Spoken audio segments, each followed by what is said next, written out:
So, hello everyone. As you can see the topic, I think you are able to understand कि हम कौन सा जो subject है वो पढ़ने जा रहे हैं. वो है हमारा फाइनेंशियल इंस्टीट्यूशंस एंड मार्केट का, जिसमें कि पहला चैप्टर हम फाइनेंशियल सिस्टम का पढ़ेंगे. इसमें से सबसे ज्यादा इंपॉर्टेंट जो चैप्टर है वो हमारा म्यूचुअल फंड का. तो फाइनेंशियल सिस्टम की अगर हम बात करें तो I will not delay, just let's start.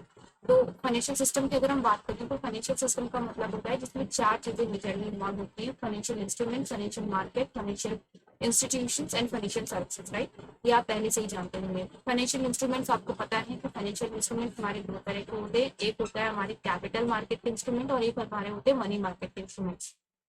Financial system का मतलब क्या होता है? फाइनेंशियल सिस्टम वो होता है जहां पर हम मोबिलाइज करते हैं सेविंग को, सरप्लस मनी को डेफिसिट जो एरिया होता है वहां पर ट्रांसफर करते हैं. That is what we call as financial system. Financial system में जो कि हमने कंपोनेंट आपको पहले ही बता दिए, एक तरह की ऑर्गेनाइज्ड फाइनेंशियल आपका सिस्टम होता है, एक ऑर्गेनाइज सेटअप होता है जहां पर हम अपनी जो इकोनॉमिक रिसोर्सेज है उनको मोबिलाइज करते हैं, चैनलाइज करते हैं और प्रोडक्टिवली यूज करते हैं. ओके और इससे क्या होता है, हमारा कैपिटल फॉर्मेशन होता है. हमारा जो लैंड, लेबर और मटेरियल का जो प्रोडक्टिविटी होती है उसके लिए हम इसको यूज कर रहे हैं, जिससे कि हम अपने यहाँ इकोनॉमिक डेवलपमेंट कर सकें, इंडस्ट्रियल डेवलपमेंट कर सकें, एम्प्लॉयमेंट जनरेट कर सकें और जितने भी इकोनॉमिक नीड है उसको कहीं ना कहीं पूरा कर सकें. ओके इसके बारे में हमने देख लिया. I hope you are able to understand and you can then write now. Okay so organised financial system is essential for mobilisation of saving as we know. और इसमें बहुत सारी चीजें होती हैं कि हम सिक्योरिटी एक तरह की प्रोवाइड करता है. हमारे जो एक मॉनेटरी जो रिसोर्सेज होते हैं किसी भी व्यक्ति के, जिसके पास मॉनेटरी रिसोर्सेज नहीं होते हैं उसको सोर्सेज प्रोवाइड करता है. ये सारी चीजें होती हैं. कैरेक्टरिस्टिक क्या होते हैं कि इसमें कई सारे इंस्टीट्यूशंस इन्वॉल्व होते हैं. फाइनेंशियल सिस्टम में इंस्टीट्यूशन मोबिलाइज करते हैं जो सेविंग्स होती हैं, और जो इंस्टीट्यूशंस होते हैं वो कई सारी सर्विसेज प्रोवाइड करते हैं. इंस्टीट्यूशंस ये इंश्योर करते हैं कि वो over a period of time किस तरीके से लिक्विडिटी को इंश्योर और कंट्रोल करें, और फिर इसके बाद यहाँ पर एक स्टेबिलिटी लेकर के आते हैं इकोनॉमी में. राइट और स्टेबिलिटी के साथ साथ हमारे यहाँ जो प्राइस डिस्कवरी मैकेनिज्म होता है वो भी फाइनेंशियल इंस्टीट्यूशन के थ्रू स्टार्ट होता है. हमारी जो करेंसी की वैल्यू सेटअप होती है वो भी फाइनेंशियल इंस्टीट्यूशन के थ्रू होती है. और फाइनेंशियल इंस्टीट्यूशन फाइनेंशियल एसेट्स को क्रिएट करते हैं, कैपिटल एसेट्स को क्रिएट करते हैं, इंडस्ट्रीज को बनाते हैं, एंटरप्रेन्योरियल एक्टिविटीज को बढ़ाते हैं. तो एक तरह से कह सकते हैं anything that is done in any country is starts from the finance and economy that it ensures wealth and wealthy. So individual investor companies industries are investors. Financial system creates financial asset. Financial system brings stability. Financial institution encourage to saving और banking habits को ये develop करते हैं. Role क्या होता है financial system का? ये एक तरह के मनी और मॉनेटरी एसेट को प्रोविजनिंग करते हैं और लिक्विडिटी को इंश्योर करते हैं, मोबिलाइजेशन और चैनलाइजेशन ऑफ सेविंग करते हैं, इंक्रीज करते हैं सेविंग की, फिर वो गवर्नमेंट सेविंग हो, हाउस होल्ड सेविंग हो, वो इंडस्ट्रियल सेविंग हो, क्योंकि इंडस्ट्री के जो लोग होते हैं वो भी कुछ ना कुछ इस तरीके से अपनी इन्वेस्टमेंट करते हैं कि जिससे कि उनको टैक्स बेनिफिट मिल सके. इंडस्ट्रियल या तो फिर कॉर्पोरेट सेविंग कह सकते हैं. पर्सनल सेविंग के बारे में बात करते हैं कि पर्सनल सेविंग किस तरीके से वो डिस्पोजेबल इनकम को अपना प्रिकॉशनरी मोटिव के फॉर्म में कहीं ना कहीं इन्वेस्ट कर देते हैं. तो what all things are there कि हाउस होल्ड सेविंग और saving from household sector, government sector से सेविंग आती है, कॉर्पोरेट सेक्टर से सेविंग आती है, पर्सनल सेविंग्स होती है और ग्रॉस बिजनेस सेविंग भी होती है. रेट ऑफ सेविंग कैसे निकालते हैं हम लोग? Total saving upon gross national income, क्योंकि कहीं ना कहीं हमारे नेशनल इनकम से ही तो सेविंग आ रही है. तो gross total saving upon gross national income into 100 is equal to rate of saving. Okay so if you want to understand the any countries gross saving, जो रेट ऑफ सेविंग होता है वो आप ऐसे निकाल सकते हैं: total saving upon gross national income into 100. तो ये हमने क्या बात करी? Provisioning of money and monetary asset. Okay PM MA. Okay PM ji ने एमए किया हुआ है, इस तरीके से आप याद कर सकते हैं. प्रोविजनिंग ऑफ पीएम ने एमए किया तो उनकी लिक्विडिटी इंश्योर हो गई. तो उस लिक्विडिटी को सेव करके उन्होंने मोबिलाइज और चैनलाइज करना शुरू कर दिया. तो उनकी सेविंग दिन प्रतिदिन बढ़ती गई, और जब बढ़ती गई तो फिर उन्होंने एक ह्यूज इन्वेस्टमेंट करने का सोचा. तो उन्होंने एक कंपनी बना दी. तो सरकार की नजर उस पर पड़ी. ओके सरकार ने बोला अच्छा आप तो बहुत पैसे कमा रहे हो, तो फिर उन्होंने कहा कि अब हम आपकी मॉनिटरी कंट्रोल करेंगे. और जब हम मॉनेटरी कंट्रोल करेंगे तो हम आपका देखेंगे कि आप कौन से सेक्टर से बिलोंग करते हो, तो हम पूरे के पूरे, जब हम आपको कंट्रोल करना चाह रहे हैं तो क्यों ना क्यों हम पूरे सेक्टर को कंट्रोल कर लें, है ना। तो ऐसे क्या, पीएमजी ने एमए किया, फिर एमए करने के बाद उनके पास लिक्विडिटी आई, उन्होंने जॉब की, उन्होंने के पास लिक्विडिटी आई, उन्होंने सेविंग की, मोबिलाइज और चैनलाइज किया, फिर उनकी सेविंग बढ़ती गई, इंक्रीज इन सेविंग, ओके। फिर इन्वेस्टमेंट उन्होंने बड़ा सोचा करने का सोचा, जैसे इन्वेस्टमेंट बड़ा करने का सोचा, गवर्नमेंट की उनके इंस्टीट्यूशन पे नजर पड़ी, और नजर पड़ने के बाद उन्होंने कई सारे जो सेक्टर मतलब उन्होंने सोचा, मतलब जो आरबीआई ने सोचा कि जब मैं आपकी कंपनी को कर रहा हूँ, देख रहा हूँ, तो क्यों ना क्यों मैं इस पूरे सेक्टर को देखूं, तो यानी कि now it is useful for the various sectors of economy, okay. Now अब आगे बात करते हैं main players of Indian financial system. हम पहले ही बात कर चुके हैं, इंस्टीट्यूशंस होते हैं, मार्केट्स होते हैं, फाइनेंशियल सर्विसेज होती हैं, फाइनेंशियल इंस्ट्रूमेंट्स होते हैं, ओके। अब फाइनेंशियल मार्केट्स में इंस्टीट्यूशंस होते हैं, इंस्टीट्यूशंस में फाइनेंशियल इंस्ट्रूमेंट्स और फाइनेंशियल सर्विसेज प्रोवाइड की जाती हैं, ओके। तो ये I hope you are able to understand. अब बैंकिंग देखिए, अब इंस्टीट्यूशनल प्लेयर कौन कौन से होते हैं, इंस्टीट्यूशनल प्लेयर होते हैं, कुछ होते हैं बैंकिंग फाइनेंशियल इंस्टीट्यूशन, कुछ होते हैं नॉन बैंकिंग फाइनेंशियल इंस्टीट्यूशन, और कुछ होते हैं डेवलपमेंट फाइनेंशियल इंस्टीट्यूशन, कुछ होते हैं रेगुलेटरी इंस्टीट्यूशन, कुछ होते हैं other institution.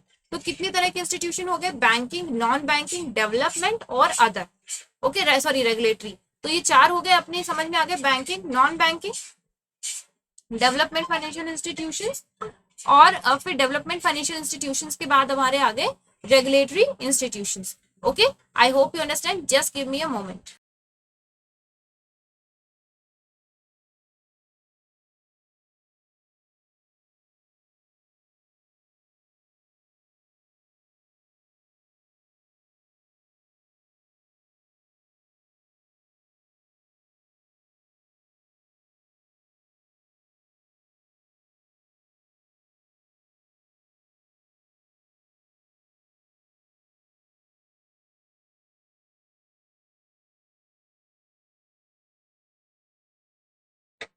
Okay, sorry for the interruption. तो हमने क्या देखा, बैंकिंग इंस्टीट्यूशन देखे, नॉन बैंकिंग फाइनेंशियल इंटरमीडिएट देखी, डेवलपमेंट फाइनेंशियल इंस्टीट्यूशन देखे, और उन सबको रेगुलेट करने के लिए रेगुलेटरी इंस्टीट्यूशन देखिए। डेवलपमेंट फाइनेंशियल इंस्टीट्यूशन में आपको पता है IDBI, ICICI, IFCI, small financial institution अभी आ रहे हैं, उनमें बहुत ज्यादा फायदा होगा, ये सारी चीजें देखी, ठीक है।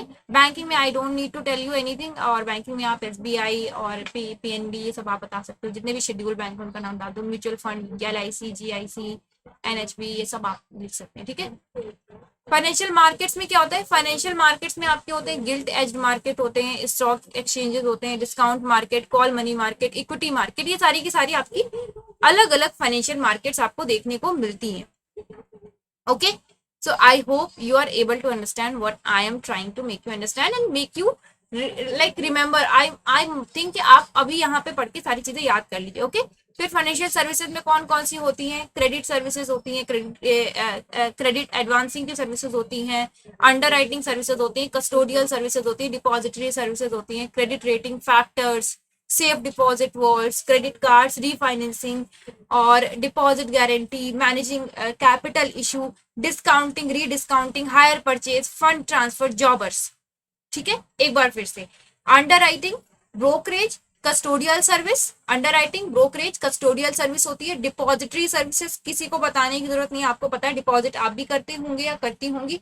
क्रेडिट रेटिंग में आपने भी ध्यान दिया होगा, फैक्टरिंग की सर्विसेज होती है, सेफ डिपॉजिट वॉल्ट होते हैं, क्रेडिट कार्ड्स मिलते हैं, डेबिट सर्विसेज होती है, डेबिटिंग एटीएम, ये आपकी जो क्या बोलते हैं, जो प्लास्टिक मनी की services, hire purchase, portfolio management, ये सारी की सारी चीजें आपको मिलती हैं। अब बात करते हैं आगे फाइनेंशियल कॉन्सेप्ट्स कौन कौन से होते हैं, ठीक है। फाइनेंशियल कॉन्सेप्ट्स में देखिए, आई डोंट थिंक कि आपको इतना ज्यादा डीप में, मतलब डीप नहीं है ये, एक्चुअली है तो छोटा ही। इसमें देखिए होते हैं कुछ फाइनेंशियल एसेट। फाइनेंशियल एसेट कौन कौन से होते हैं, फाइनेंशियल एसेट होते हैं, कैश एसेट होते हैं, डेट एसेट होते हैं, स्टॉक एसेट होते हैं।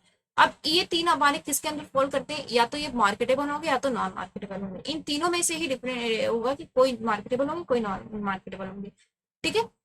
फिर इसके बाद आते हैं फाइनेंशियल इंटरमीडिएरीज, जैसे कि कैपिटल मार्केट इंटरमीडिएरीज हो गई, मनी मार्केट इंटरमीडिएरीज हो गई।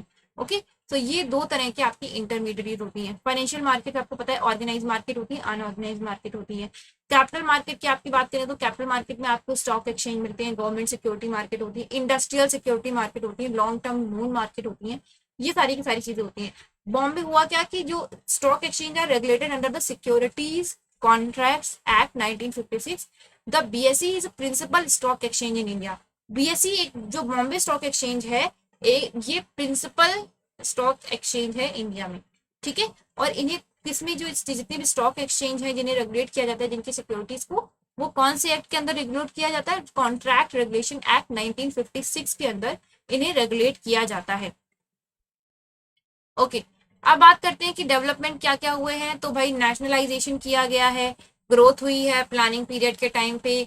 हमारे यहाँ पे कई सारे जो general insurance companies, development financial banks निकाले गए, इनसे कई सारी कमर्शियल एक्टिविटीज को बूम मिला। फिर उसके बाद यूटीआई आई, जैसे कि जो स्मॉल जो इन्वेस्टर्स थे जो कि ह्यूज मतलब जो मार्केट में पार्टिसिपेट नहीं कर पा रहे थे, तो पूलिंग ऑफ फंड्स हुए, ये सारी चीजें हुई।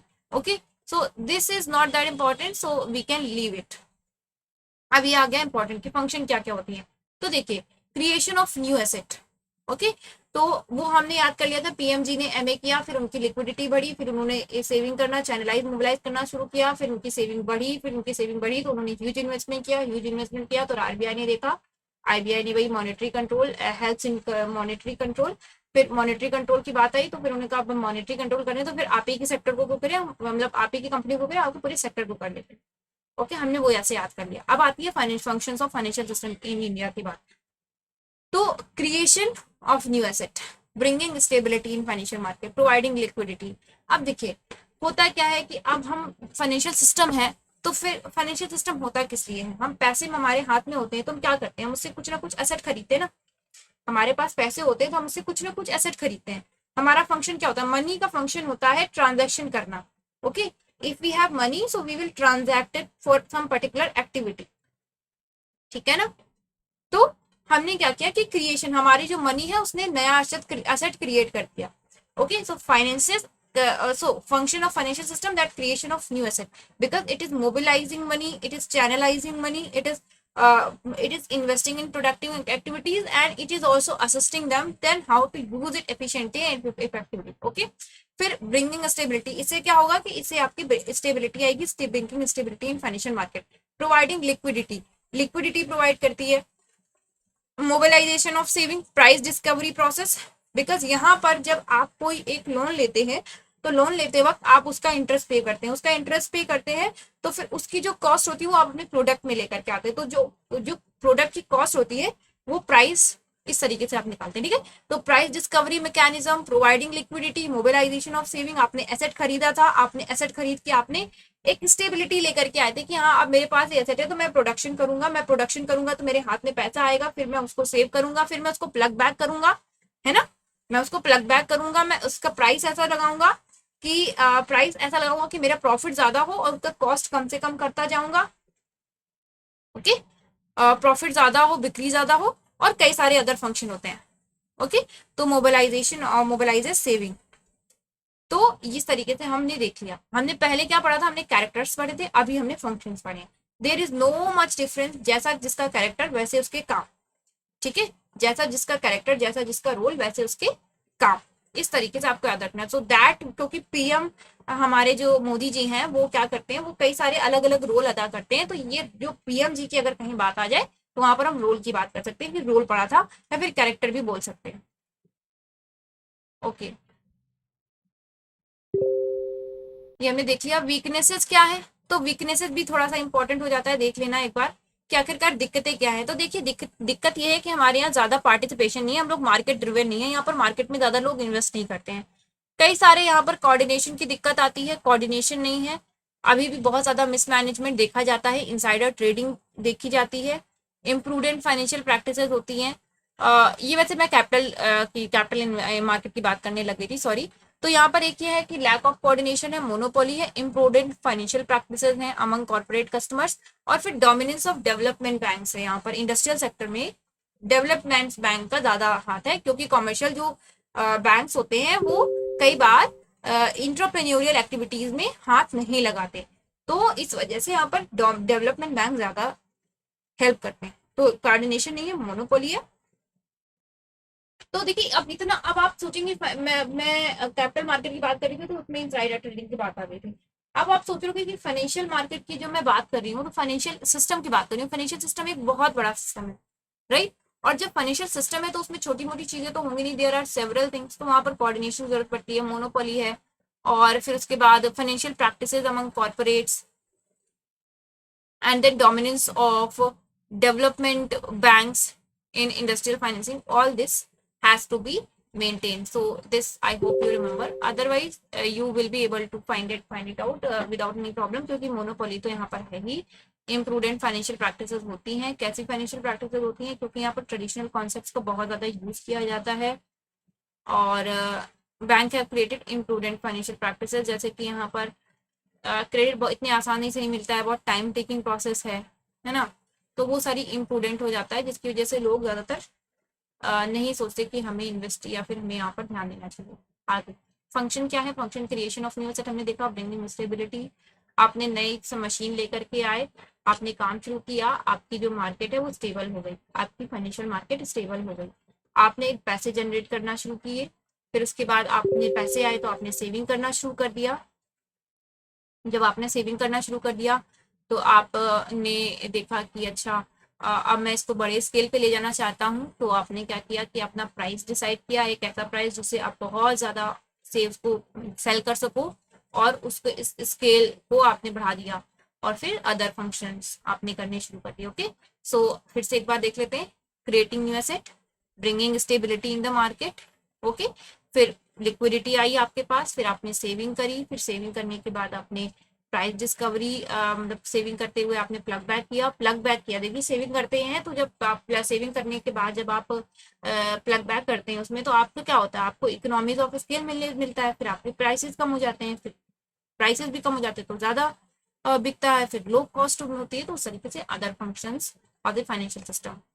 ओके, वैसे मैं इसको रटवाने की कोशिश इसलिए कर रही हूँ क्योंकि अगर देखिए वहां पर कुछ ना कुछ गड़बड़ हो जाती है, ऐसा होता है। I have seen that, I have face that my self. तो इसलिए मैं सोच रही हूँ कि थोड़ा सा आपको याद करवा दूँ। ओके, अब बात आ जाती है फाइनेंशियल इंस्टीट्यूशंस की।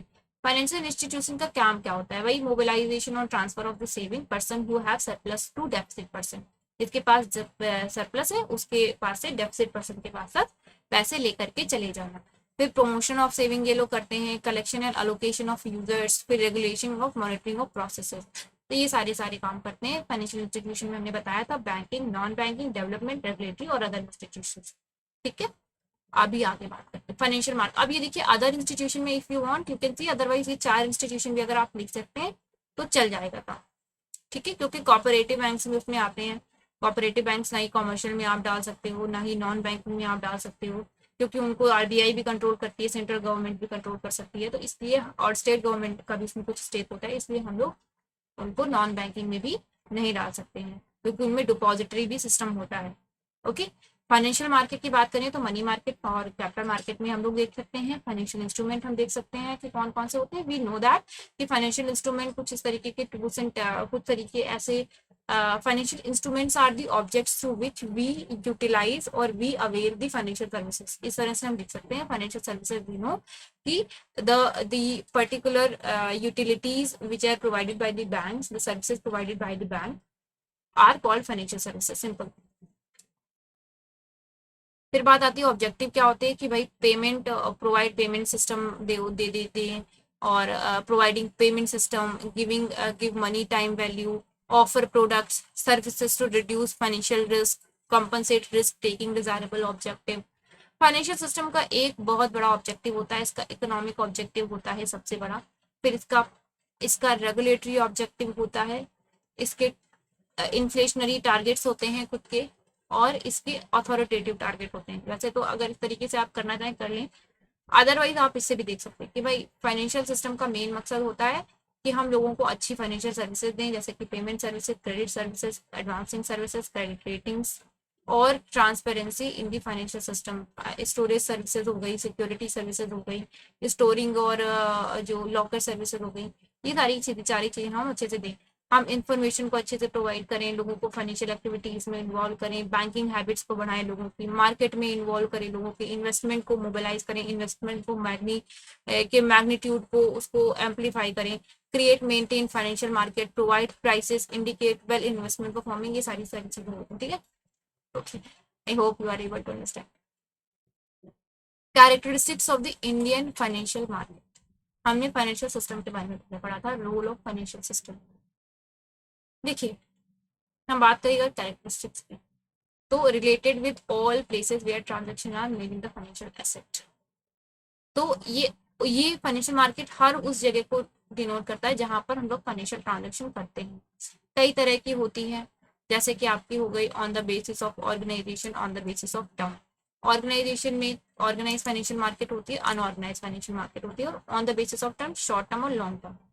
फिर कुछ तरह की सब मार्केट होती है, जैसे कि कॉल मनी मार्केट हो गई, call discount market, commercial bill market, treasury bill market, commercial paper market हो गई, गिल्ट एज्ड मार्केट और government security market, industrial security market. ये सारी की सारी मार्केट्स आपकी होती हैं, अलग अलग तरीके की मार्केट।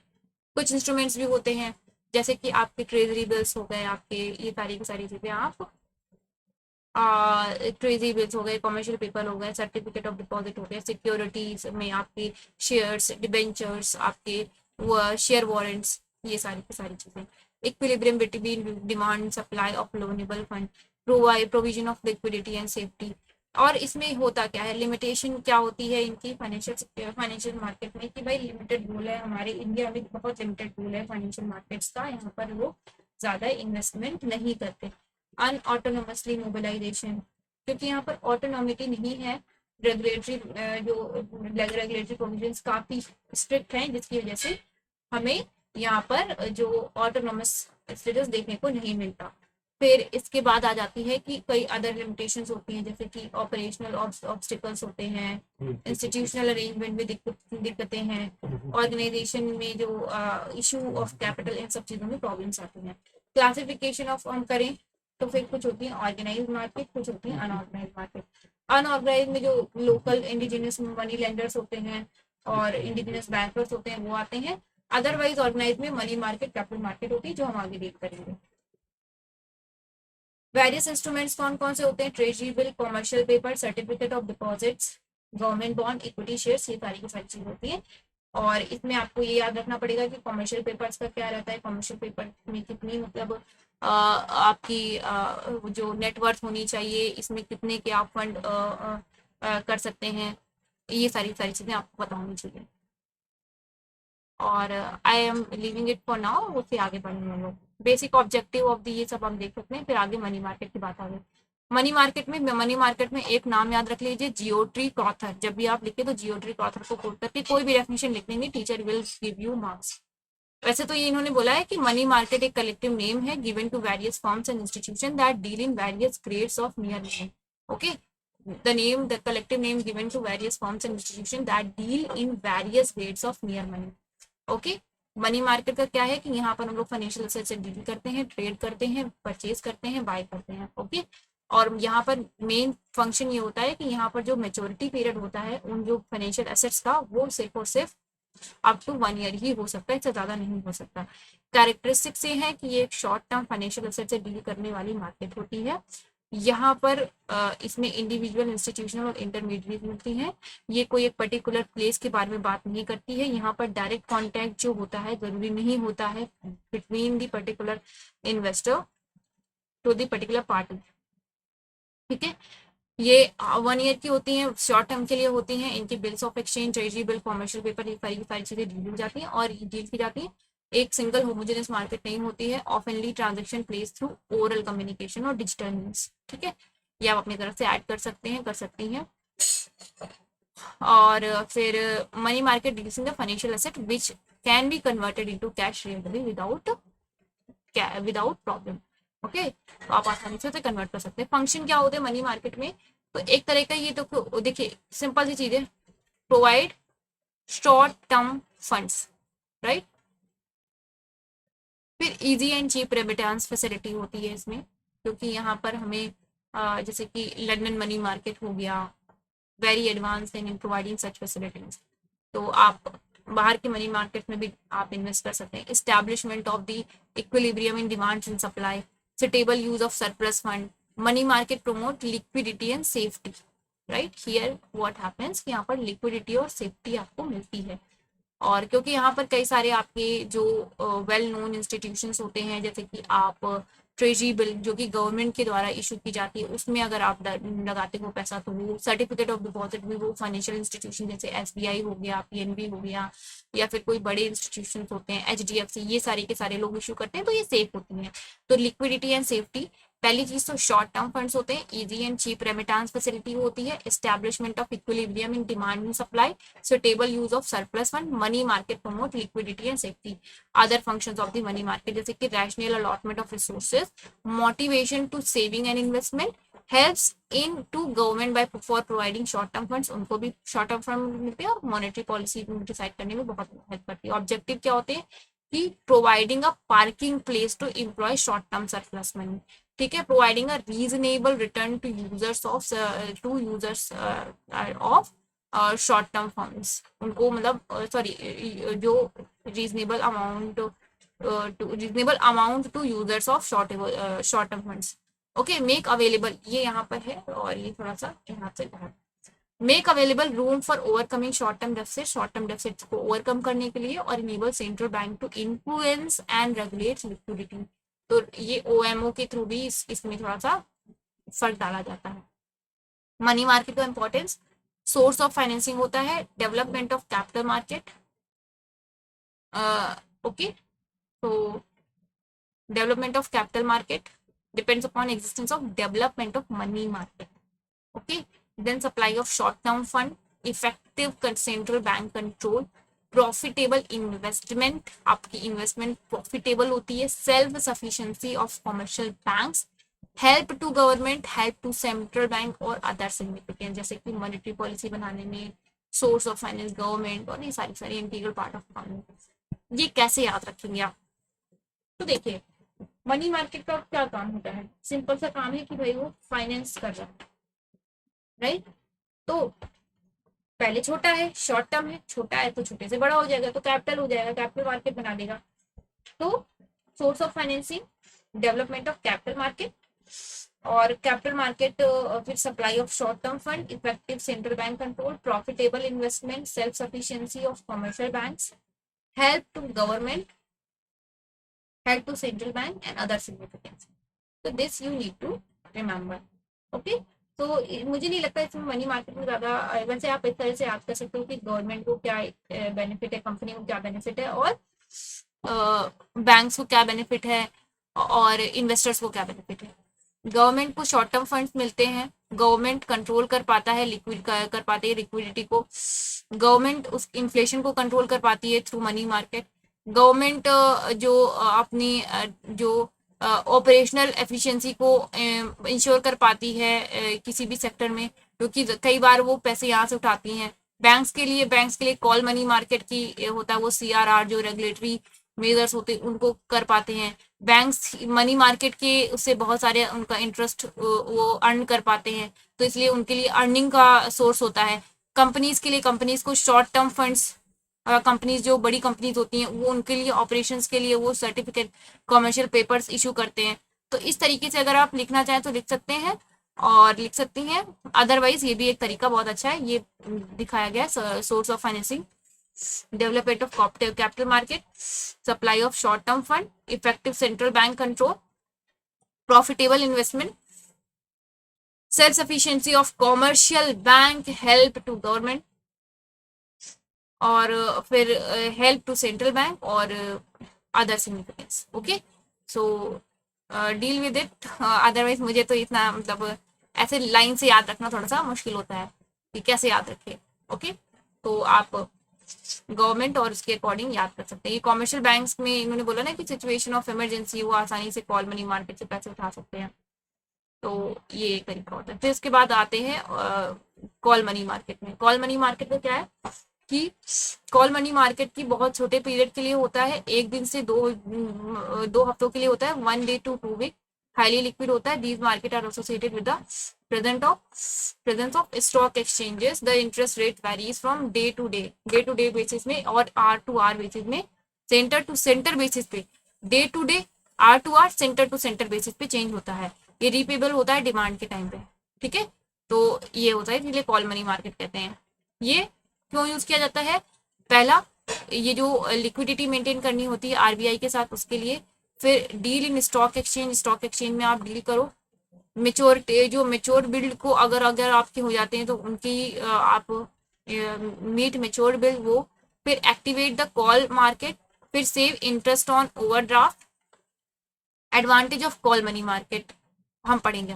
तो देखिए सिंपल सी चीज है, पहला आप आरबीआई के साथ लिक्विडिटी मेंटेन करो, स्टॉक एक्सचेंज से डील करो, मेच्योर बिल अगर हो जाते हैं, आपके पास पैसे नहीं है तो तब भी ले सकते हैं, कॉल मार्केट को एक्टिवेट करने के लिए, और इंटरेस्ट ऑन ओवरड्राफ्ट, ज्यादा ओवरड्राफ्ट ना करो, इसलिए आप कॉल मनी मार्केट का भी प्रयोग कर सकते हैं। ओके, सो याद रहेगा आई होप। मेच्योर बिल और स्टॉक एक्सचेंज में डील करने के लिए, और activate call market, save interest on overdraft. Call money market के एडवांटेजेस क्या होते हैं? हाई लिक्विडिटी फैसिलिटेट करता है। ओके, हाई लिक्विडिटी फैसिलिटेट करता है। Sudden payment and remittance are possible, offer profitable parking place for the employing a surplus fund, call loans are safe since the participants have strong financial standing, उनकी financial standing strong होती है। Government to raise short term funds, call market से government भी पैसे उठाती है। जैसे stock exchange में अगर अचानक से हमको डील करना है, कोई एक अनफेयर प्रैक्टिस हो रही है, उनको लग रहा है कि नहीं I need to deal here, तो it is helpful for central bank operations also, ठीक है। तो ये कुछ होते हैं कि भाई गवर्नमेंट भी इससे पैसे उठाती है, शॉर्ट टर्म फंड्स। फिर सडन पेमेंट और रेमिटेंसेस आर पॉसिबल। फिर हाई लिक्विडिटी होती की फैसिलिटी होती है, और call money market are not तो सॉरी और बैंकिंग ऑपरेशंस के। अब डिसएडवांटेज क्या होते हैं? डिसएडवांटेज होते हैं कि it is confined to only one industrial और and commercial centre. Okay, so that is the big problem कि big industrial and commercial sector सिर्फ और सिर्फ बिग इंडस्ट्रियल कमर्शियल सेंटर्स के लिए है। Call money market are not fully integrated नहीं है। There is a volatile nature of call money rates, तो कॉल मनी रेट्स काफी ज्यादा वोलेटाइल होते हैं, जिसकी वजह से दिक्कत आती है। Okay, so this is you need to understand. ये एक लॉन्ग क्वेश्चन आया था, what are the components and constituents of the elements of the money market, तो इसमें आप ये सारी बातें लिख सकते हैं। Okay, so I hope you are able to understand this now. अब बात आती है डिस्काउंट मार्केट और कमर्शियल बिल मार्केट। तो ये section 5 of the negotiable instrument act 1881 कहता है कि जो instrument in writing containing any unconditional order signed by market directing a certain person to pay a certain sum of money only to or order to the certain person or to pay instrument a commercial bill arise of a genuine trade transaction। तो देखिए simple सी चीज है कि अगर आपके पास कोई paper है उस पर लिखा हुआ है कि इस टाइम पे आप पैसे दे दोगे, सिंपल सी जो बिल होते हैं वो कमर्शियल उनको डिस्काउंटिंग मार्केट में आप जाके डील कर सकते हो। टाइप्स ऑफ बिल कौन से होते हैं? डिमांड एंड यूजेंस बिल होते हैं, क्लीन बिल्स होते हैं, डॉक्यूमेंट्री बिल होते हैं, इंडिजिनियस बिल होते हैं, इनलैंड एंड फॉरेन बिल्स होते हैं, एक्सपोर्ट बिल्स होते हैं, इंपोर्ट बिल्स होते हैं। ऑपरेशंस क्या क्या किए जाते हैं? एक तो होता है एक डिस्काउंट मार्केट होती है और एक होती है एक्सेप्टेंस मार्केट की, ठीक है।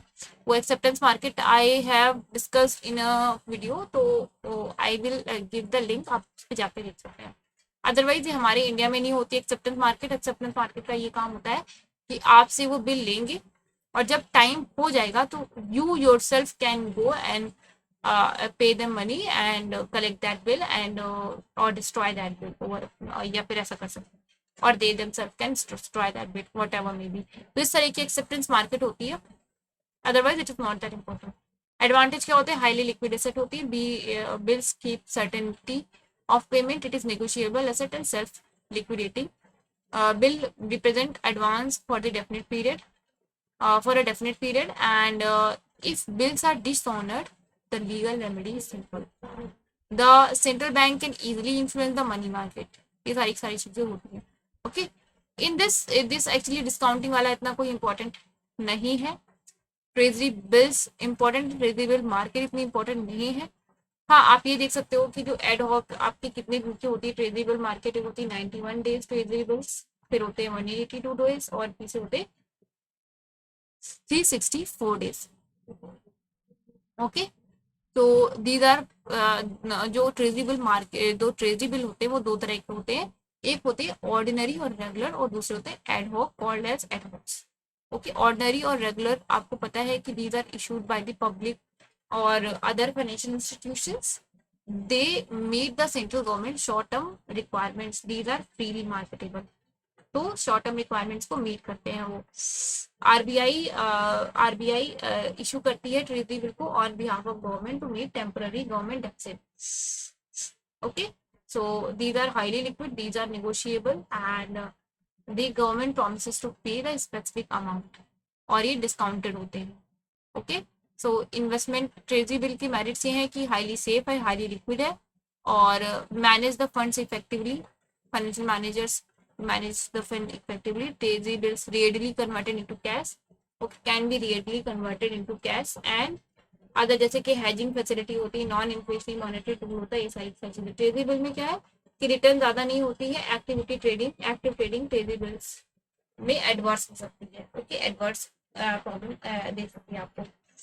ये आगे एक्सेप्टेंस मार्केट के बारे में बता रहे हैं। एक्सेप्टेंस मार्केट क्या होती है, जहाँ पर शॉर्ट टर्म आप जेन्युइन ट्रेड बिल्स लेकर के जाते हो, एक्सेप्ट किए जाते हैं, फाइनेंशियल इंटरमीडिएट्स एक्सेप्ट करती हैं।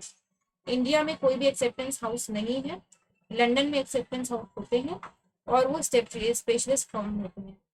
यहाँ पर होता क्या है कि यहाँ पर आपके जो एक्सेप्टेंस मार्केट में जो बिल हैं उन्हें कन्वर्ट कर दिया जाता है कैश में। Bill are honoured on the due date,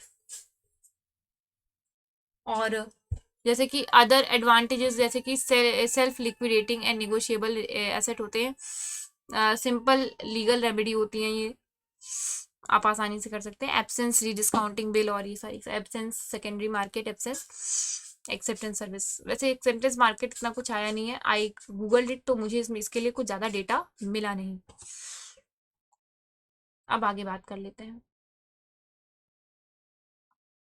ना, finding functions of financial market. So what all are functions of financial market? So first is liquidity, that it is highly liquid.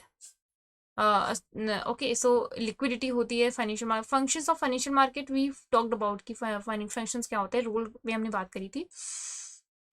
Financial market में होता क्या है, borrowing और lending की facility होती है, investing की फैसिलिटी होती है, और एक इन्वेस्टिंग इन टर्म पीरियड की फैसिलिटी होती है। फिर इसके बाद रिस्क शेयरिंग की बात करते हैं, price determination, efficiency, international events, जैसे कि there are some events that change the value of currency, तो इससे change in government, change trade barriers and natural disaster, these events will affect the price of security which ultimately influence the amount of investment, government actions होते हैं।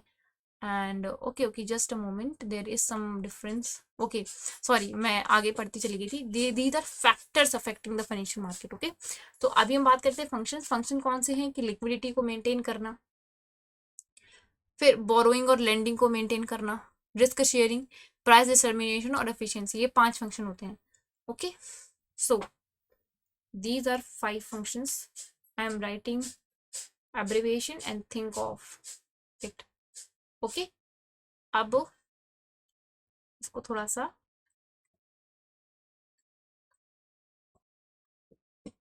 now LBRPE. Okay, liquidity, bills and borrowing and lending. Okay, risk sharing, price determination और efficiency. Okay, now again remember, एक होता है आपकी liquidity, borrowing and lending, फिर इसके बाद रिस्क शेयरिंग, फिर इसके बाद आपका आता है price determination and then efficiency.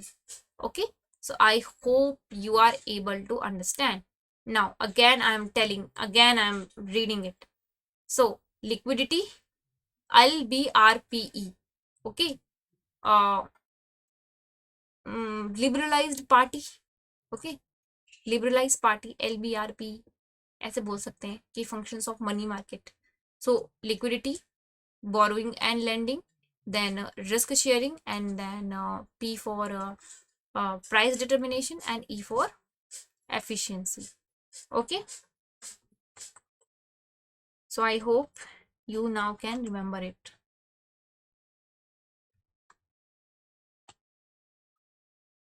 हाँ जी, आगे बढ़ चलते हैं। अब फैक्टर्स कौन कौन से हैं? इंटरनेशनल इवेंट्स होते हैं, गवर्नमेंट एक्शन होते हैं, economic indicators, choice of investors and business position. So these are few factors which affect the financial market. Okay, so international event, government action, economic indicators, choice of investor, business position. Okay, so that is what how it is dealt with. Economic indicator में कौन से होते हैं? जैसे कि GNP हो गया, unemployment rate हो गया, budget deficit, inflation rate, results of money spending, investment habit of people, ये सब जो करते हैं इनसे कुछ ना कुछ इकोनॉमी में चेंजेस आते रहते हैं. So this you need to remember. Investment, IGECB, international event, government action, economic indicator, choice of investor and business position. Now features क्या होते हैं मनी मार्केट के? फीचर होते हैं कि भाई ये शॉर्ट टर्म होती है, सिंपल सी चीज़ है, कोई पर्टिकुलर प्लेस नहीं है इसका, राइट. ये इसमें इंडिविजुअल होते हैं, इंस्टीट्यूशन होते हैं, इंटरमीडिएट होते हैं, और ये सेम वही मतलब जो हम लोगों ने पहले चैप्टर में पढ़ा था, सेम वही बता रहे हैं ये लोग. ओके, 1 ईयर के लिए होती है. इसमें transaction without help of broker लिया जाता है, और ये कुछ पर्टिकुलर मनी मार्केट इंस्ट्रूमेंट से डील करती है, जैसे कि bills of exchange, tradable, commercial paper, certificate of deposits, right. और फिर इसमें कोई होमोजेनियस मार्केट नहीं होता है, ओरल कम्युनिकेशन डिजिटल मीन से भी हो जाता है. फीचर क्या होते हैं कैपिटल मार्केट के?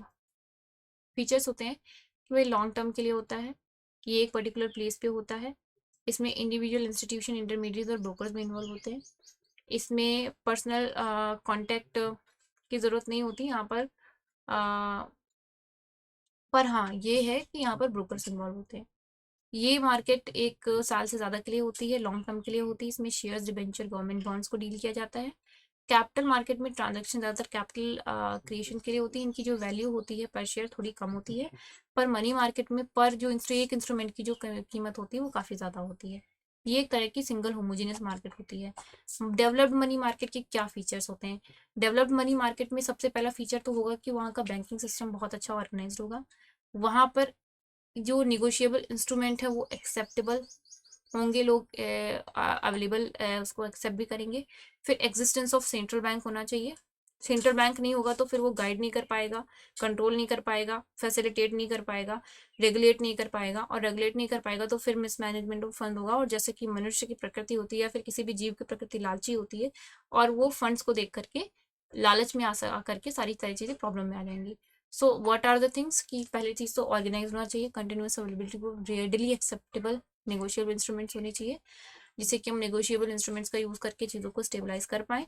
Sufficiency of funds, fund sufficient नहीं होंगे तो फिर चीज़ें नहीं होंगी. अगर income, there is no income, there is no saving, there is no investment, there is no market that can exist for a longer term. There has to be optimum balance, optimum saving, otherwise it will going to be end beyond the end very soon. Other feature, availability of some market, existence of secondary market, existence of large demand and supply of funds. Secondary market का होना ज़रूरी है. Market driven economy goes long, और ये सारी चीज़ें manage की जा सकती हैं. इससे एम्प्लॉयमेंट भी क्रिएट होती है, क्योंकि यहाँ पर हमें ऑन्टरप्रेन्योरियल एक्टिविटीज़ को भी करना होता है. Otherwise we can not create new product, we can not create new things, and we can not grow, and we can not then refund the money that we have absorbed from the market. Money market और capital market का क्या फर्क होता है? देखिए, I try to make mnemonic but I could not make, तो चलिए देखते हैं. देखिए इसमें टर्म क्या होता है? टर्म होता है शॉर्ट टर्म. पीरियड क्या होता है? 1 ईयर. उसमें आपका मनी कैपिटल मार्केट में 5 साल की ज़्यादा होता है, और ओके और उसमें लॉन्ग टर्म के लिए होता है. अमाउंट क्या होता है? अमाउंट यहाँ पे थोड़ा ह्यूज अमाउंट होता है. ट्रेजरी बिल की अगर बात करें तो 25,000 से शुरू होता है, जहाँ तक कि कॉमर्शियल पेपर्स की बात करें, सॉरी कॉमर्शियल सर्टिफिकेट और डिपॉजिट और कॉमर्शियल पेपर की बात करें तो 1 लाख से कम स्टार्ट होता है. फिर वहाँ पर एक शेयर की कीमत 10 रुपये भी हो सकती है. कैपिटल रिक्वायरमेंट की क्या होती है कि भाई यहाँ पर हम ऑपरेशंस और वर्किंग कैपिटल के लिए रिक्वायरमेंट के लिए हम लोग मनी मार्केट का यूज़ करते हैं, जबकि कैपिटल मार्केट में हम लोग बड़ी इन्वेस्टमेंट के लिए यूज़ करते हैं. कैपिटल सेट इंस्ट्रूमेंट कौन कौन से होते हैं वो हमें पता है. शेयर, डिबेंचर, बॉन्ड्स होते हैं. यहाँ पर ट्रेजरी बिल, कमर्शियल पेपर, सारी चीज़ें होती हैं. सेकेंडरी मार्केट की क्या ज़रूरत होती है? मनी मार्केट में नहीं, जबकि जो कैपिटल मार्केट होती है उसमें ज़रूरत पड़ती है.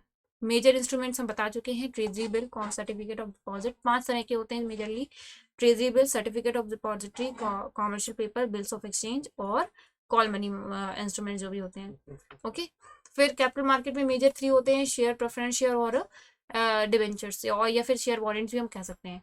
ब्रोकर्स डीलर की क्या मनी मार्केट में जरूरत पड़ती है? नहीं जरूरत पड़ती है, जबकि कैपिटल मार्केट में ब्रोकर्स और डीलर की जरूरत पड़ती है। तो हमने कितने सारे बेसिस देखे कि भाई टाइम पीरियड क्या है, टाइम क्या है, पीरियड क्या है, अमाउंट क्या है, कैपिटल रिक्वायरमेंट की क्या जरूरत होती है, उनके उनके जो ऑब्जेक्टिव क्या होता है, इंस्टीट्यूशंस कौन से इन्वॉल्व होते हैं, कौन रेगुलेट करता है, ब्रोकर या डीलर की क्या जरूरत पड़ती है कि नहीं पड़ती है। डेवलप्ड मनी मार्केट और अनडेवलप्ड मनी मार्केट की बात करें तो बैंकिंग सिस्टम की अवेलेबिलिटी डेवलप मार्केट में होती है, जबकि अनडेवलप्ड मार्केट में नहीं होती है। क्रेडिट सिस्टम डेवलप मार्केट में वेल अच्छे से होता है, जबकि अनडेवलप्ड मार्केट में शॉर्ट टर्म इंस्ट्रूमेंट्स अवेलेबल नहीं होते। फंक्शनरीज क्या होती है कि जो for the developed money market there should be sufficient functionaries, जबकि अनडेवलप्ड में फंक्शनरीज की शॉर्टेज होती है। सब मार्केट की क्या अवेलेबिलिटी होती है डेवलप मार्केट में? हाँ, सब मार्केट की अवेलेबिलिटी होती है, जबकि अनडेवलप्ड मार्केट में सब मार्केट की नहीं होती, जैसे कि बिल मार्केट्स नहीं मिलते। सेंट्रल बैंक की अगर बात करें तो ये सेंट्रल बैंक एक तरह से लीडर और पायनियर होता है डेवलप्ड मनी मार्केट के लिए, जबकि अनडेवलप्ड मनी मार्केट में सेंट्रल बैंक की कोई खास होनी होती है, चाइल्ड सिचुएशन में होता है, कुछ खास उसमें स्टेज नहीं होती। इंडियन मनी मार्केट की बात करें तो Indian money market organised money market यहाँ पर मिलती है और अनऑर्गेनाइज भी मिलती है। Call money market, commercial bill market हम देख चुके हैं कि हमने यहाँ पर कौन आरबीआई और एसबीआई ये सारी के सारे हमारे सब्सिडी, एक तरह से सब्सिडी, ये सब हमारे ऑर्गेनाइज मनी मार्केट के अंदर ही आते हैं। अनऑर्गेनाइज में आपको चिट फंड जैसी चीज़ें मिलती हैं, जो इंडिजीनियस बैंकर्स होते हैं, विलेजर टाउन्स में मिलते हैं आपको। ये सारे इंडिजीनियस बैंकर आज भी देखने को मिलते हैं। अनऑर्गेनाइज मनी मार्केट की बात करें तो भाई ये इंडिजिनस बैंकर होते हैं, ये हाई चार्जेस करते हैं। इनकी जो सिस्टम होता है लैंडिंग का, वो बहुत इजी सिस्टम होता है। ये रिमोट एरिया में आसानी से मिल जाते हैं। ये सारी सारी चीज़ होती हैं कि इनकी खुद अपनी ओन कैपिटल पे ट्रेड करते हैं। ठीक है, तो हम ये 5-6 पॉइंट याद रखेंगे, कंप्लीट हो जाएगा। फीचर क्या होते हैं इंडियन मनी मार्केट की? इंडियन मनी मार्केट में कुछ कमियां हैं, उन्हीं को फीचर्स के बारे में बता दिया गया है कि भाई यहाँ पे कोऑर्डिनेशन की कमी है, स्ट्रेंथ, पार्टिसिपेशन की स्ट्रेंथ बहुत कम है। अब तो फिर भी म्यूचुअल फंड का बहुत ज़्यादा एडवर्टीजमेंट आने लगा है, तो शायद लोगों का झुकाव उसकी तरफ गया होगा। इंटरेस्ट रेट की बात करें तो इंटरेस्ट रेट में काफ़ी वेरिएशन होता है, सीजनल इफेक्ट हो जाता है इंटरेस्ट रेट में। एब्सेंस है ऑर्गेनाइज बिल मार्केट का, यहाँ पर ऑर्गेनाइज बिल मार्केट इतनी अच्छे से नहीं मिलती। इमरजेंस ऑफ नेशनल मार्केट, यानी कि नेशनल मार्केट इतने अच्छे से नहीं आपको मिलती, और शॉर्ट कमिंग्स बहुत सारी हैं, जैसे कि limited supply of short term instruments, bill of exchange, जैसी सारी चीज़ें। अब आप बात करते हैं बेयरर बॉन्ड्स की, तो बेयरर बॉन्ड्स की बात करें तो वो बॉन्ड्स होते हैं जिसमें कि owner bond bearer transfer delivery from 1 person to another. Okay, so you need to remember this, और just give me 1 minute।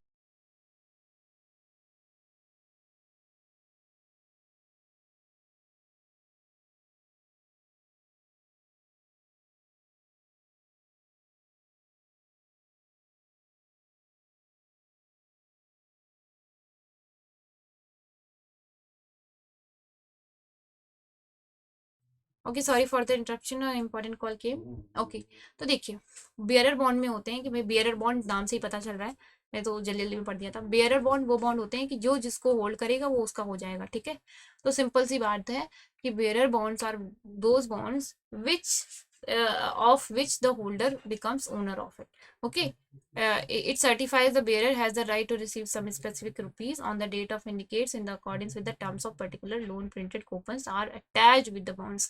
Okay, तो जिसके पास होगा वो उसको यूज कर सकता है। अब बात करते हैं measures taken by the government to strengthen money market, जैसे कि deregulation of money interest rate, market interest rate. फिर उसके बाद आ जाता है कि sorry for the interruption again ना, deregulation of money market interest rate from May 1989 by RBI to activate money market. Okay, तो उन्होंने रीरेगुलेट करना शुरू कर दिया कि भाई हम अब इतना ज़्यादा रेगुलेट नहीं करेंगे, now you can autonomously go for it. कई सारे इंस्ट्रूमेंट आए, जैसे कि 182 डेज, 364 डेज ट्रेजरी बिल का आया, 91 डेज का। फिर discount and finance housing setup किया गया। तो फिर उसके बाद मनी मार्केट म्यूचुअल फंड्स आए 1992 में। क्रिसिल, ICRA, जैसे कि लोगों को सही से इन्फॉर्मेशन मिल पाए और इन्फॉर्मेशन को यूज़ करके वो अपना काम अच्छे से कर पाएँ। इंटर बैंक पार्टिसिपेशन सर्टिफिकेट्स आए जो कि रिस्क शेयरिंग बेसिस पे काम करें। तो ये सारी सारी चीज़ें इंट्रोड्यूस की गई हैं। Corporate entities with bankable lendable funds at least 20 crore have been allowed to participate in call money market. तो यानी कि ये आपकी जो पैसे की जो ज़रूरत है उसको भी कम दिखाया गया कि हाँ आप इतने कम फंड्स अगर आपके पास हैं तो भी आप यहाँ पर ट्रेड कर सकते हैं। Okay, successive reduction in cash reserve ratio में भी कमी की गई। और सर्टिफिकेट ऑफ डिपॉजिट जो मिनिमम साइज है वो 5 लाख रुपए तक कर दिया गया। फिर उसके बाद introduction of uniform price auction of treasury bill. Okay, so if you remember 5 to 6 of them it will be sufficient.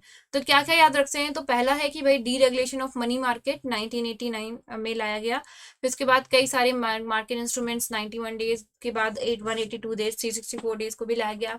फिर discount and finance house of India को खोला गया। फिर मनी मार्केट म्यूचुअल फंड को इंट्रोड्यूस किया गया। CRISIL, ICRA सबको लाया गया, कई सारी क्रेडिट रेटिंग एजेंसीज को।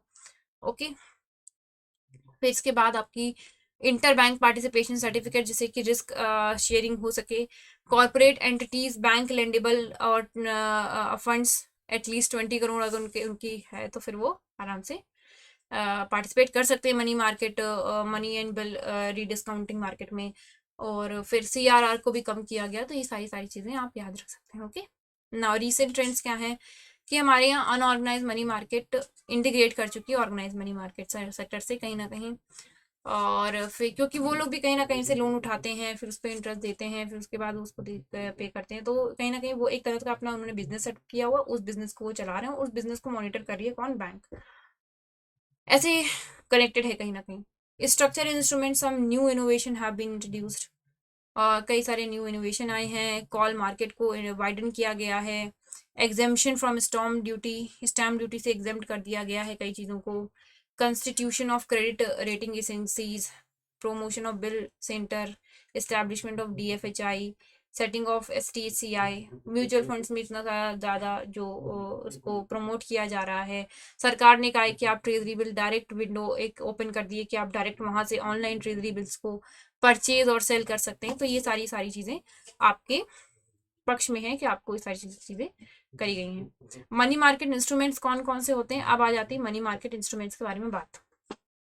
तो देखिए, मनी मार्केट इंस्ट्रूमेंट्स में सबसे पहले तो कौन कौन से होते हैं? Treasury bill, commercial paper, certificate of depository, inter bank participation certificates, repo instruments, ये सारे सारे आपके होते हैं मनी मार्केट इंस्ट्रूमेंट्स। ठीक है, अब बात करते हैं कमर्शियल बिल, प्रोमिसरी नोट, से सारे सारे आपके बिल में उसमें होते हैं। ओके, अब आप बात आती है कि भाई कॉमर्शियल पेपर्स की बात करें तो कॉमर्शियल पेपर कौन इशू कर सकता है? पहली चीज़ तो ये एक तरह का न्यू इंस्ट्रूमेंट है जो मनी मार्केट में इंट्रोड्यूस किया गया था रिसेंटली। ओके, क्योंकि डेट तो पता नहीं है तो हमें ऐसे याद रखना पड़ेगा। अब कंपनी जिसका की नेट वर्थ 10 करोड़ से ज़्यादा हो, वही सिर्फ 10 करोड़ या 10 करोड़ से ज़्यादा हो, सिर्फ वही कॉमर्शियल पेपर इशू कर सकती है। ठीक है, इसे बाद में 4 करोड़ तक कर दिया गया है। हालांकि इसकी जो maximum permissible bank finance should not be less than 25 crore, later reduce to 4 crore.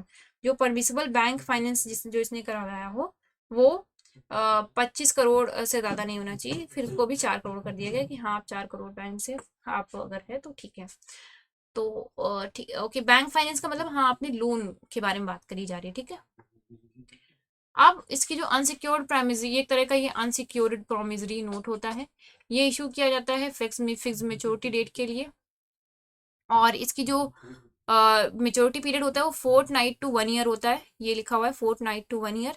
ठीक है, और ये अनसिक्योर्ड होता है। Short term money market instrument होता है, शॉर्ट टर्म मेच्योरिटी होती है, issued at a discount to face value basis, ऐसा भी होता है। और negotiable by endorsement and delivery, तो इंडोजमेंट एंड डिलीवरी के टाइम से निगोशिएबल होता है। ये इशूड डायरेक्टली टू इन्वेस्टर्स और थ्रू बैंक्स, या तो आप इन्वेस्टर्स के थ्रू इसे डायरेक्टली किया जा सकता है या बैंक्स के थ्रू। एडवांटेज क्या है कि company can diversify its financial sources from bank to short term money market. Company के लिए अच्छी बात है। हायर रिटर्न्स देते हैं। सिक्योरिटी ऑफ लोन्स होता है, क्योंकि ज़्यादातर ये बड़ी बड़ी कंपनी जिनकी नेटवर्थ ऑलरेडी अच्छी खासी है तो वो करते हैं, तो हम कह सकते हैं कि हाँ सिक्योरिटी होती है। फिर क्वालिटी ऑफ सिंप्लिसिटी होती है। फिर सर्टिफिकेट ऑफ डिपॉजिट, ये सारे मेरिट्स हो गए।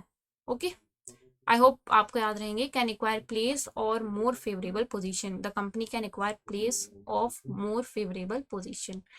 ओके, अब बात आ जाती है सर्टिफिकेट ऑफ डिपॉजिट्स की। सर्टिफिकेट ऑफ डिपॉजिट्स की बात करें तो इसके क्या फीचर है, इसकी जो मेच्योरिटी डेट होती है वो 7 डे to 1 ईयर होती है। फिर इसका जो document of title to time deposit, okay, ये एक तरह का शॉर्ट टर्म डिपॉजिट इंस्ट्रूमेंट होता है, ये बैंक इशू करते हैं।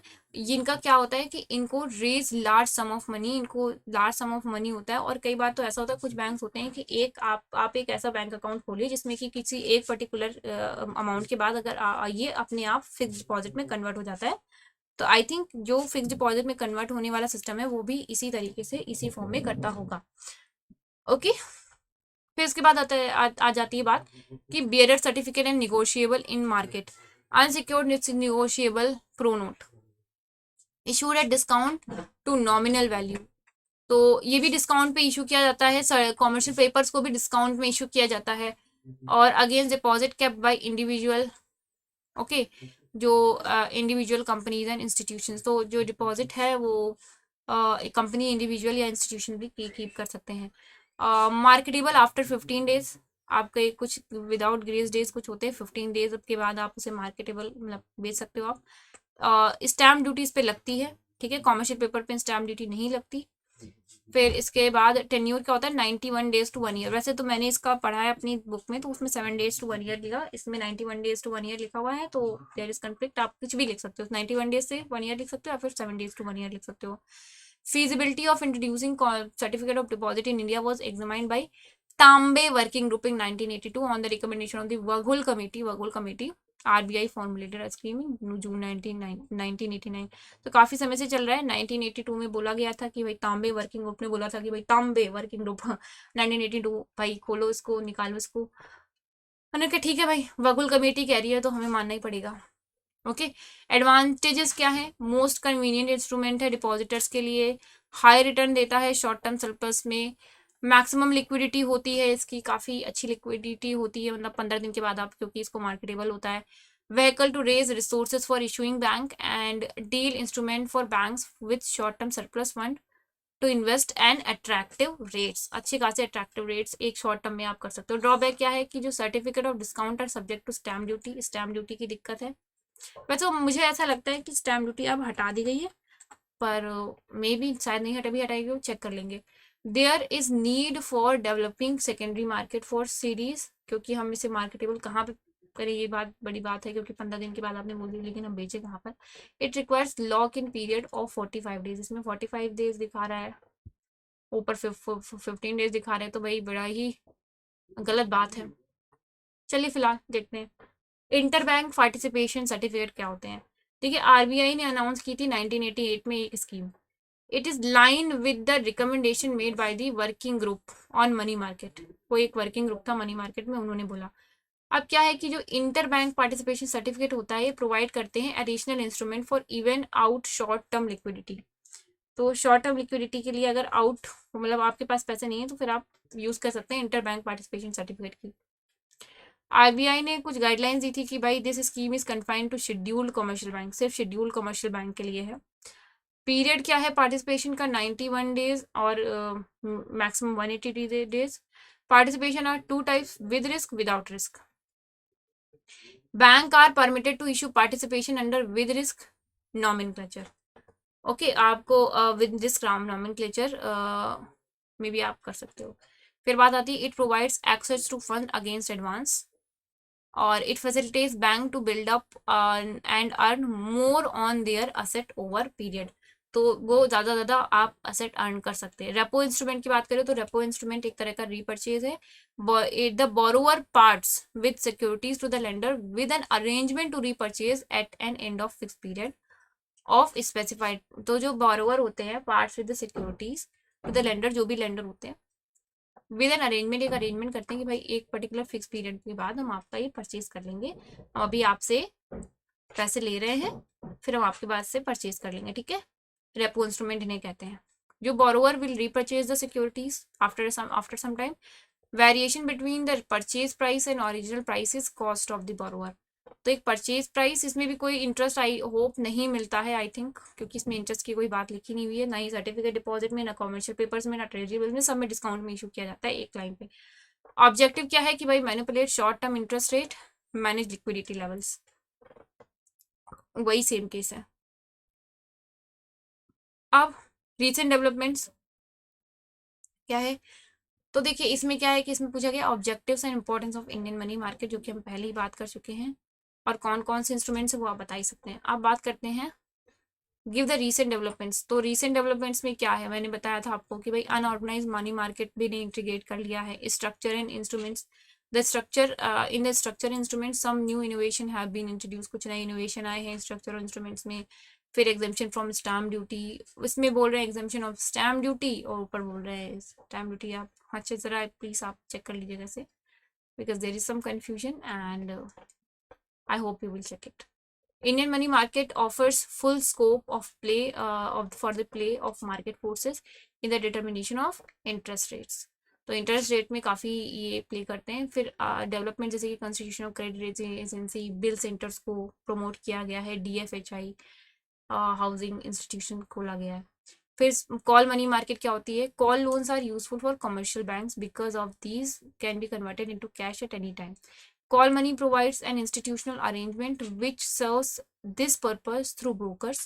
The main broker in the market are PNB, Gilts, SBI, Gilts, etc. Okay. The investment of fund in the call money market meets the need of liquidity but not that of profitability because the rate of interest on call loan is very low. Call loan पे rate of interest बहुत लो होता है and changes several time during the course of day, एक ही दिन में कई बार change होता है, तो इसलिए इसमें कुछ खास फायदा नहीं होता है। Volume of call loan depend upon the extent of deposit accrual and possibility of quick investment, liquidation of other money market instrument, timing of advance payment, seasonal fluctuation in demand and credit. तो ये सारी seasonal fluctuation की वजह से उसमें operations होते हैं, उनको उसमें कोई सीलिंग रेट नहीं होती है, ठीक है, setup by the Indian banking association, कोई सीलिंग रेट नहीं है, और it is not that important. आप देख सकते हैं कि कॉल मनी मार्केट में क्या है, इंस्टीट्यूशनल अरेंजमेंट है जिसमें कि लोग अपना ब्रोकर्स के थ्रू काम कर सकते हैं। Certificate of deposit I have already taught you कि होता क्या है, नेगोशिएबल मनी मार्केट इंस्ट्रूमेंट होता है, एक डीमटेरियलाइज फॉर्म में आपको इशू करवाया जाता है, डीमटेरियलाइज फॉर्म में यूजेस प्रोमिसरी नोट में, और ये आपका फिक्स्ड टर्म के लिए होता है। इसमें लॉकिंग पीरियड आप 15 दिन पहले बोला गया था, फिर 45 दिन लिखा गया नीचे, वो सारी चीज़ें आप देख सकते हैं, ठीक है। फिर आती है गवर्नमेंट सिक्योरिटी। गवर्नमेंट सिक्योरिटीज़ में कुछ नॉमेनक्लेचर होता है कि भाई जो कूपन रेट होता है, ईयर ऑफ द मैच्योरिटी, ये सब दिया जाता है। एलिजिबिलिटी क्या है कि all entities registered in India, banks, financial institution, primary dealers, firms, companies, mutual fund, foreign institutional investor, state government, ये सब लोग कर सकते हैं, इवन इंडिविजुअल्स आर एलिजिबल, ठीक है। फिर अवेलेबिलिटी क्या होती है, government security are highly liquid instruments available both in primary और सेकेंडरी मार्केट, दोनों में मिलते हैं। They can be purchase from primary dealers, PNB gilt limited, और अब तो सरकार ने अपनी खुद की एक विंडो खोल दी है जिसको मुझे नाम नहीं पता है, I think okay, I think इसका नाम होगा कुछ, आप देखिएगा, चेक करिएगा, I am unable to recall the name for now, और देखिएगा आप इसे।